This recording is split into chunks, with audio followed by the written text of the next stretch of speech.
Hi students, நான் Mridula from Honey Learning. Public 2026 கொடுக்கக்கூடிய 10, 11 and 12 standard students. நாமோ தமிழ் and இங்கிலீஷை ஃபோக்கஸ் பண்ணுமா இல்ல கட் ஆஃப்க்கு முக்கியமான மெயின் சப்ஜெக்ட்ஸை ஃபோக்கஸ் பண்ணி நம்ம டோட்டலா சூப்பரா பூஸ்ட் பண்ணலாமா? இது எது பெஸ்டா இருக்கும்? இதை இன்னைக்கே நம்ம டிசைட் பண்ணி ஆகணும்.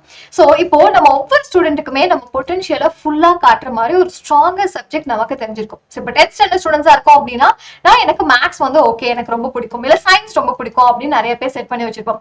அதே மாதிரிதான் வந்துட்டு 11 and 12 கிளாஸ்க்குமே இன்னைக்கு அதுக்கான ஒரு செட் என்ன அப்படின்னு கேட்டீங்கன்னா டார்கெட் இந்த சப்ஜெக்ட்ல நான் கண்டிப்பா சென்டம் எடுத்தே ஆகணும். இதுதான் இந்த வருஷத்தோட நம்ம பெரிய டார்கெட்டா நம்ம செட் பண்ணி வைக்கணும். சோ அதை செட் பண்ணி அதுக்கான முயற்சிங்க ஒவ்வொரு எக்ஸாம்லயும் கொடுத்தீங்க அப்படின்னா டெஃபினட்டா அந்த டார்கெட்டை நீங்க ரீச் பண்ணிடுவீங்க. அது எந்த சப்ஜெக்டா வேணா இருக்கலாம். ஏன்னா நிறைய ஸ்டூடெண்ட்ஸ் வந்து இந்த கிளாஸ் 11 and 12 இருக்கவங்க மெயின் சப்ஜெக்ட்ஸ் எல்லாத்தையும் சென்டம் எடுத்திருக்காங்க. தமிழ் அண்ட் இங்கிலீஷ்ல சம்வேர் நம்ம அந்த மிஸ்டேக்ஸை பண்ணிக்கிட்டே இருக்கோம். அதையும் கரெக்ட் பண்ணி நம்ம செட் பண்ணதான் போறோம். பட் அதுக்கு முன்னாடி உங்களுடைய இந்த சென்டம் நான் இந்த சப்ஜெக்ட்ல எடுத்தே ஆகணும். அதுக்கு இன்னும் 1 year டைம் இருக்கு. ஸோ நம்ம உடனே இல்லை. ஸோ இன்னும் ஒரு 1 yearல சூப்பரா படிக்க போறோம். அப்போ அது எந்த சப்ஜெக்டா எனக்கு இருக்க போகுது? ஸோ அப்படிங்கிறது உங்க பேரோட நீங்க டெஃபினட்டா கமெண்ட் பண்ணுங்க. அது கிளாஸ் 10 இருக்கலாம், 11 இருக்கலாம், 12 இருக்கலாம்.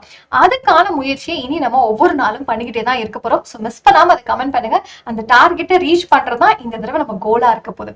சரி, அப்படி பார்க்கும்போது இந்த தமிழ் அண்ட் இங்கிலீஷ் ஏன் வந்து நமக்கு கஷ்டமா இருக்கு? சோ அப்ப இந்த மார்க் நம்ம இம்ப்ரூவ் பண்ணோம் அப்படின்னா இதுக்காக நம்ம என்னெல்லாம் பண்ணணும்? So what is actually tough? So sometimes நம்ம வந்து இந்த தமிழ் அண்ட் இங்கிலீஷ்ல பண்ணக்கூடியது இந்த ஸ்பெல்லிங் மிஸ்டேக்ஸ் இருக்கும். அண்ட் அதெல்லாம் தாண்டி பாத்தீங்க அப்படின்னா இந்த கிராமட்டிக்கல் எரர்ஸ் இருக்கும். சோ அவங்க எதிர்பார்க்கறது ஒண்ணு, நம்மளுடைய லாங்குவேஜ் ஒரு மாதிரி இருக்கும். சோ அதுல நமக்கு நிறைய இடத்துல மார்க் போகலாம்.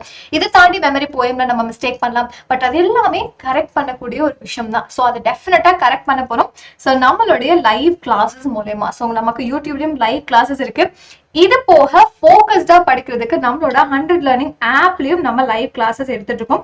ஸோ அப்படி எடுத்த ஸ்டூடெண்ட்ஸோட ஸ்கோர்ஸும் நான் உங்களுக்கு காட்ட போறேன். பிகாஸ் நான் சொன்ன மாதிரி இந்த டார்கெட்டை ரீச் பண்ணி நான் கட் ஆஃப்க்கு தேவையான சப்ஜெக்டை ஃபோக்கஸ் பண்ணுமா இல்ல வந்துட்டு தமிழ் அண்ட் இங்கிலீஷை இன்னும் பூஸ்ட் பண்ணி டோட்டலி இம்ப்ரூவ் பண்ணுமா? ஸோ அது என்ன பண்ணலாம்? நீங்க இதை சாம்பிள் பாத்தீங்கன்னா உங்களுக்கு தெரியும். ஸோ இப்போ இது 10th standard ஸ்டூடெண்டோடைய mark. So 10th நம்ம கிட்ட டாப்பரான தமிழ் மத்தியோட ஸ்கோர் பாத்தீங்கன்னா ஸோ சோஷியல்ல அவங்க சென்டம் எடுத்திருக்காங்க, சயின்ஸ்ல 99 அண்ட் மேக்ஸ்ல 98. ஸோ அதே மாதிரி தமிழ் அண்ட் இங்கிலீஷும் பார்க்கும்போது இங்கிலீஷ் 99 ஸ்கோர் பண்ணிருக்காங்க, தமிழ்ல பாத்தீங்க அப்படின்னா 98. ஸோ 2 மார்க் மிஸ் ஆயிருக்கு. ஸோ இது ஃபர்ஸ்ட் மார்க் வாங்கின ஸ்டூடெண்ட்ஸ். அதே மாதிரி அடுத்த மார்க் பாத்தீங்க அப்படின்னா ஸோ இந்த ஸ்டூடெண்ட் வந்து சயின்ஸ் சோஷியல்ல சென்டம், சயின்ஸ்ல 97, மேக்ஸ்ல 95 ஆயிருக்கு. ஆனா அப்படி பார்க்கும்போது இங்கிலீஷ்ல 96 வந்திருக்கு. ஸோ மேக்ஸ்ல மேபி இன்னும் கொஞ்சம் நான் ட்ரை பண்ணிருந்தா இவங்களும் சென்டம் எடுத்துக்கலாம். ஸோ அதே மாதிரி ரித்தனி அப்போ பாத்தீங்க அப்படின்னா ஓவராலா எல்லா சப்ஜெக்ட்ஸுமே சூப்பரான ஸ்கோர் தான். சோஷியலையும் 99, சயின்ஸ்ல 98, மேக்ஸ்ல 95. ஸோ நிறைய பேத்துக்கு மேக்ஸ்ல சென்டம் எடுக்கணும் அப்படிங்கிறது ரொம்ப நாள் வந்துட்டு ஒரு டார்கெட்டா செட் பண்ணி வச்சிருப்போம். ஸோ அதை அச்சீவ் பண்ணி பாருங்க, இல் பி ரியலி ஹாப்பி. நம்ம வாழ்நாள எல்லா நாளும் சொல்லிக்கிட்டே இருக்கிற மாதிரி தான் இருக்கும். ஸோ அதே மாதிரி நீங்களும் வந்து 2 சப்ஜெக்ட்ல 3 சப்ஜெக்ட்ல சென்டம் எடுக்கணும்னு நினைச்சீங்கன்னா அது இன்னைக்கே டார்கெட் செட் பண்ணி அதை அச்சீவ் பண்ணுங்க. ஸோ சே ஃபார் எக்ஸாம்பிள் எனக்கு அந்த மாதிரி ஒரு ஆசை இருந்துச்சு. சயின்ஸ் அண்ட் மேக்ஸ் ரெண்டுலயும் சென்டம் எடுக்கணும். சோஷியலும் எடுக்கணும்னு நினைச்சேன். ஸோ சோஷியல 1 மார்க் மிஸ் பண்ணிட்டேன். அப்படி இருக்கும்போது சயின்ஸ் அண்ட் மேக்ஸ்ல ஸ்கோர் சென்டம் அத டார்கெட்டை டே 1ல நீங்க செட் பண்ணி கொண்டு வந்துட்டே இருந்தீங்கன்னா டெஃபினட்டா நீங்க அச்சீவ் பண்ணலாம். ஓகே, ஸ்கூல் டெஸ்ட் போது கொண்டு ஒவ்வொரு டெஸ்ட்லயும் அந்த டார்கெட் இருந்துகிட்டே இருக்கணும். டெஃபினட்டா சென்டம் தான், டெஃபினட்டா சென்டம் தான். ஸோ மார்க் மிஸ் ஆகவே கூடாது அப்படிங்கிற குறிக்கோளோட நீங்க படிக்கணும். ஓகேவா? ஸோ அப்படி நீங்க பண்ணீங்க அப்படின்னா நான் 2 சென்டம் எடுத்த மாதிரி நீங்க 6 சென்டம் 5 சென்டம் எடுக்கலாம். ஓகே, ஸோ அதே மாதிரி 11th and 12th ஸ்டாண்டர்ட் ஸ்டூடெண்ட்ஸோட ஸ்கோர்ஸ் பார்க்கலாம். ஸோ பாத்தீங்கன்னா இங்கே கட் ஆஃப்கான சப்ஜெக்ட்ஸை ஃபோக்கஸ் பண்ணிருக்காங்க. ஸோ மேக்ஸ்ல காட் சென்டம், அதே மாதிரி பயோல 99, கெமிஸ்ட்ரியில 97, பிசிக்ஸ்ல 95. ஸோ ஓரளவு கட் ஆஃபும் ஓரளவு கிடைச்சிடும். பிகாஸ் மேக்ஸ்ல he got centum. ஸோ இது வந்து 12th மார்க். அண்ட் அதே மாதிரி பாத்தீங்க அப்படின்னா ஸோ நெக்ஸ்ட் பர்சனும் அதே மாதிரி தான். So she also got centum and maths. So அப்போ இன்ஜினியரிங் கட் ஆஃப் இதுலயே நல்லா வந்துருச்சு. ஸோ பயோல 97, கெமிஸ்ட்ரியில 99, பிசிக்ஸ்ல 98. ஸோ கட் ஆஃப் சப்ஜெக்ட்ஸை ஃபோக்கஸ் பண்ணக்கூடிய ஸ்டூடெண்ட்ஸ் எல்லாமே இதுல நல்லா ஸ்கோர் பண்ணிருக்காங்க. சே ஃபார் எக்ஸாம்பிள் இப்போ தமிழ் அண்ட் இங்கிலீஷ்ல பாத்தீங்க அப்படின்னா கிட்டத்தட்ட ஒரு 4-6 மார்க் இங்க லூஸ் பண்ணிருக்காங்க. அடுத்து அதே மாதிரி வேதோட மார்க் பார்க்கும்போதும் ஸோ மேக்ஸ்ல 96 வந்திருக்கு, பயோல 97, கெமிஸ்ட்ரியில வந்து 99, பிசிக்ஸ்லயும் 99. அப்போ இவங்களுக்கு டோட்டல் என்னதான் வந்து 583 இருந்தாலும் கட் ஆஃப் பாத்தீங்க அப்படின்னா அதிகம் தான் இருக்க போகுது. சோ இவங்க எல்லாம் வந்து என்ன பண்ணிருக்காங்க, ஸ்டார்டிங்ல இருந்தே கட் ஆஃப்க்கு தேவையான சப்ஜெக்ட்ஸை ஃபோக்கஸ் பண்ணி படிச்ச ஸ்டூடெண்ட்ஸ். சோ லிபிகாவோட ஸ்கோரும் அதே மாதிரி தான். சோ மேக்ஸ்ல 97, பிசிக்ஸ்ல டிராப் ஆயிருக்கு. சோ இப்ப பிசிக்ஸ்ல இவங்க கரெக்ட் பண்ண வேண்டிய விஷயம் இருக்கு. இது மாதிரி நம்மளும் ஒரு சில இடத்துல ஒரு சில சப்ஜெக்ட்ஸ் நமக்கு டிராப் ஆகலாம். அதை நம்ம ஒவ்வொரு டெஸ்ட்லயும் பார்த்து பார்த்து கரெக்ட் பண்ணிக்கிட்டே வரும். அதே மாதிரி கெமிஸ்ட்ரியும் 94 இருக்கு. ஸோ 559 டோட்டலா இருந்தாலும் ஸோ கட் ஆஃப் மேபி கொஞ்சம் கம்மி ஆகலாம். ஸோ சார்மேத்திற்கும் அதே மாதிரி தான். ஸோ பிசிக்ஸ்ல 97 இருக்கு, கம்ப்யூட்டர் சயின்ஸ்ல 98. கம்ப்யூட்டர் சயின்ஸ் நமக்கு கட் ஆஃப்க்கு தேவையில்லை.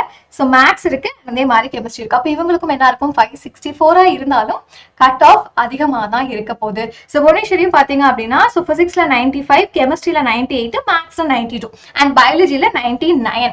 ஓகே, ஸோ இப்போ இவங்க சப்போஸ் வந்துட்டு ஒரு வெட்டினரி ட்ரை பண்றாங்க அப்படின்னா ஸோ கட் ஆஃப் இங்கெல்லாம் ஆல்ரெடி ஜாஸ்தியாவே இருக்கு. ஸோ வெட்டினரிக்கு நமக்கு கட் ஆஃப் மூலமா ஒரு செட் ஆஃப் ஸ்டூடெண்ட்ஸை செலக்ட் பண்ணுவாங்க. ஸோ அப்போ அந்த மாதிரி கட் ஆஃப் வேணும் அப்படின்னா பயாலஜியை நம்ம ஃபுல் ஃபோக்கஸ்டா படிக்கணும். ஏன்னா வெட்டினரிக்கு டோட்டலாவே தமிழ்நாட்டில் 660 சீட் தான். இதுல பாதி வந்துட்டு ஆல் இண்டியா கோட்டால நீட் மூலமா ஃபில் அப் ஆயிடும். ஸோ நம்ம தமிழ்நாடு ஸ்டேட் கோட்டாக்கு வரும்போதும் அதுல வந்து மார்க்ஸ் கட் ஆஃப் வச்சு போகும்போது கேட்டகரி வைஸ் டிஸ்ட்ரிபியூட் ஆகும்போது நமக்கு ரொம்ப கம்மி நம்பர் ஆஃப் சீட்ஸ் தான் இருக்கு. ஸோ அப்போ பயோ ஸ்கோர் இங்க ரொம்ப ரொம்ப முக்கியம்.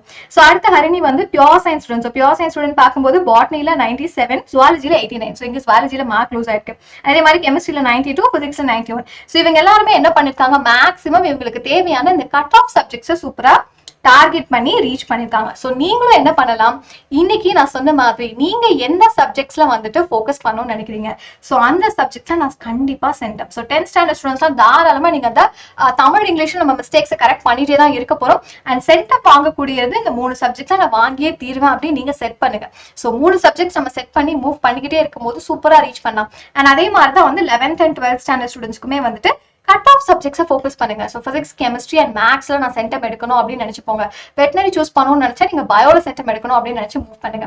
Definitely we will achieve it. So அதுக்கு guaranteed. So how I achieve, அதே மாதிரி நீங்க நிறைய பேர் அச்சீவ் பண்ணலாம்.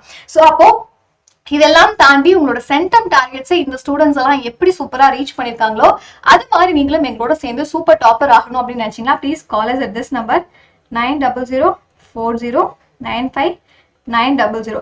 ஸோ உங்களுக்கான ஒரு இண்டிவிஜுவலைஸ்ட் அப்ரோச். ஸோ ஒவ்வொரு ஸ்டூடெண்ட்டுக்கும் அந்த மார்க் இம்ப்ரூவிங் ஸ்ட்ராட்டஜியை டீட்டெயிலாக சொல்ல போறோம்.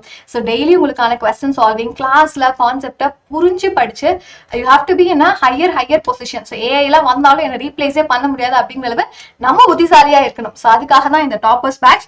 ஸோ இன்ட்ரெஸ்டட் ஸ்டூடெண்ட்ஸ் கண்டிப்பா நீங்க இந்த நம்பருக்கு கான்டாக்ட் பண்ணி இதுக்கான டீடைல்ஸ் எல்லாம் தெரிஞ்சுட்டு start learning with us. So நம்ம வந்து ஒரு பிரைட் ஃபியூச்சரை கிரியேட் பண்ண ரெடி ஆகிட்டே இருக்கலாம். So all the very best.